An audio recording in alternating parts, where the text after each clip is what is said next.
Welcome to episode 3, vocals. Vocals for me are all right here. I have a microphone stand, got your screen popper, that way you don't get the P and the F's in your vocals. I have a deuce mic and then a pop filter screen, and I also have a phone holder to keep all of my lyrics up there.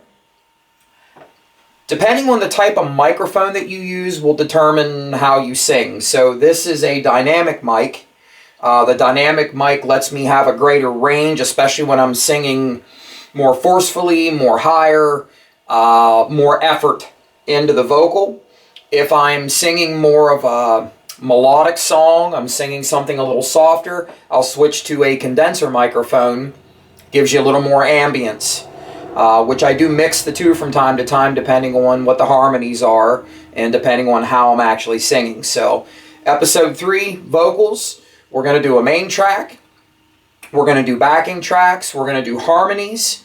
And then that'll pretty much conclude the song. And then the final video will be all mixing and how I separate everything spatially and get it all to blend. And then we'll have a premiere for the actual song. Stick around, episode 3. Vocals. Just like in the previous videos, we are going to set up our vocal. We go to more settings. We go to main lead vocals.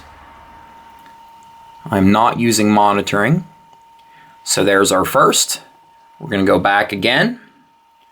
And we are going to click that one more time because we always operate with 2. And there we go. We are now set up for our lead vocals. Lead vocals for me are in channel 9.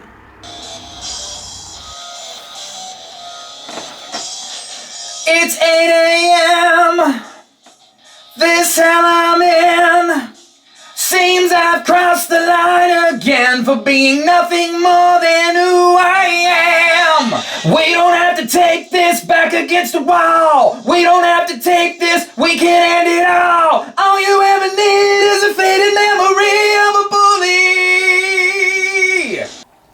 So in recording vocals, you have your main vocals, you have your backing vocals, you have your extra parts that maybe you can't sing as a backing track, and then you want that all to blend when it comes together. So my main vocal, like normal, I split into 2 tracks where I would make a mistake so I could hop to the other one.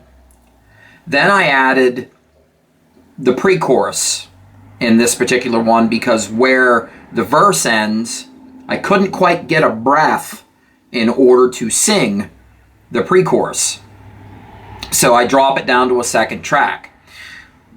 If I were to perform this live, I would leave that secondary track there so it would allow me to get my breath in order to catch back up.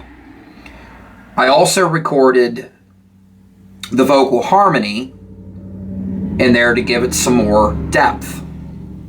What I'm going to start to cover now at the end of this is kind of how to get the levels and where things are at, and I'm going to go ahead and lead into a little bit of the mixing. So I'm going to start off with some of this by muting the parts that I don't really need you to hear at the moment. I'm going to turn off the drums, I'm going to turn off the guitars. I just kind of want you to hear the vocals. So what I've done here is my main lead vocal is right here, and I'm going to let you hear just that part. It's 8 a.m. This hell I'm in. Seems I've crossed the line again for being nothing more than who I am. Okay, so there's that.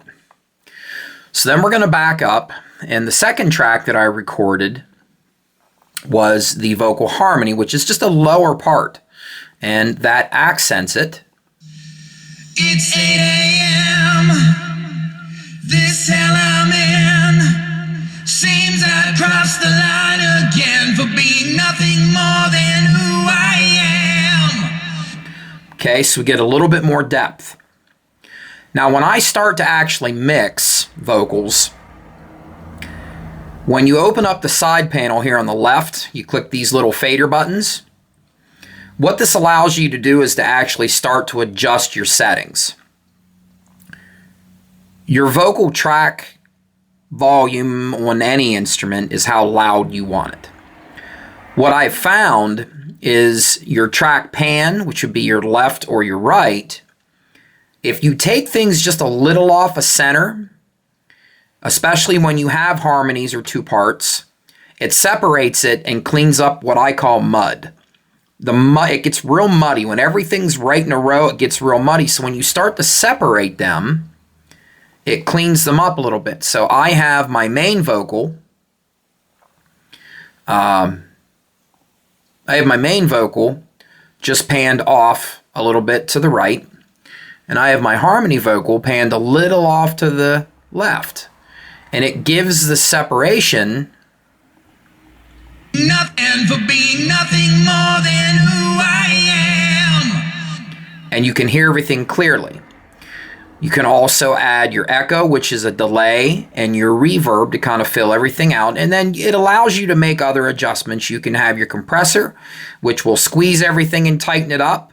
Your treble, if you want to brighten it up a little bit, or your bass to add a little bit of low end. On to the second part of mixing, we can get into the electric guitar accents, and we'll start with the electric guitar. So if we go back to the beginning here,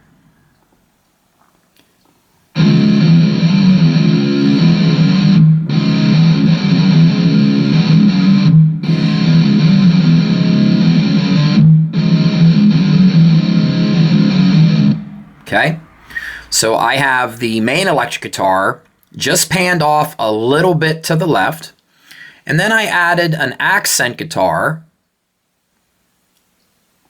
that I have panned off to the right, again, so they separate. So let's listen to that same progression.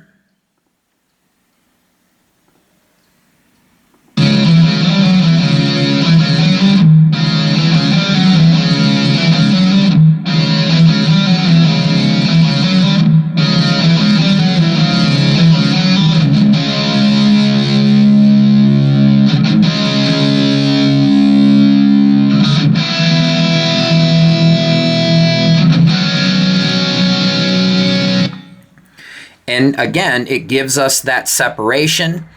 I control a little bit of reverb in the guitars because I have it coming out of my amp. It's up to you how you want to do that, if you want it from your amp or if you want it in the actual iPad. Again, we can adjust our treble, our bass, or compressor. You can go into the various plugins. There is a noise gate, different effects, the different reverbs, an EQ. I keep mine set up pretty specific for all of them, again, saved in my settings. Now, what I'll end up doing over the next little bit is actually something you're probably not going to figure on. I'm going to walk away for 5 or 10 minutes. Kind of like working in the dirt, your hands get dirty, and then you can't quite do what you need to do until your hands are clean. Well, your ears are the same. When it comes to mixing and mastering and getting your levels, it's best to walk away, go do something for 5 or 10 minutes, and let your ears get clean. Let them wash out, let them get normalized again before you start physically mixing and making your adjustments.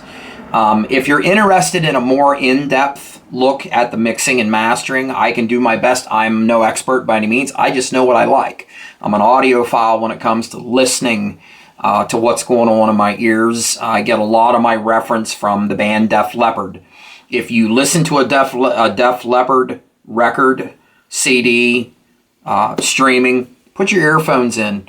There is a clear separation of where everything is at, particularly in the drums. If you listen to the drums, it's like you're sitting on the throne. You can hear the hi-hat over here. You can hear the bass tom over here. You can hear the snare in front of you. You can feel it walking around you. When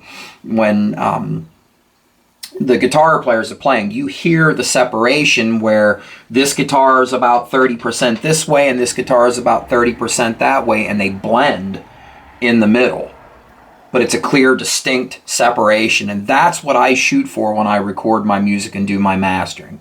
So that's what I'm going to work on here for the next little bit. Just what I just showed you in the previous video, that's what I'm going to be doing. Again, use your ears. Another big thing that I want you to think about is clipping. People will get so excited when you have an audio file going and you'll see it green, yellow, and then you see the red flashing at the end. You got to let your ears know if it's clipping. If it's distorted, if it doesn't sound right, you're clipping. But random spikes of red, mix with your ears, not with your eyes. You will get a much better, cleaner result, and you will achieve what you're looking for. So very shortly, we will have a premiere of the song. It is Bully by Shinedown, my cover. I hope you guys enjoy it, and rock on. Please, lots of comments in the bottom. Make sure to like, subscribe, share, and click that bell so you can know when I'm posting videos and when there's new stuff out. And remember to share. Share, share, share. This is how the community grows. Thank you again. Thanks for listening. Thanks for joining me. Up next, in the next video, will be the final result. Thanks.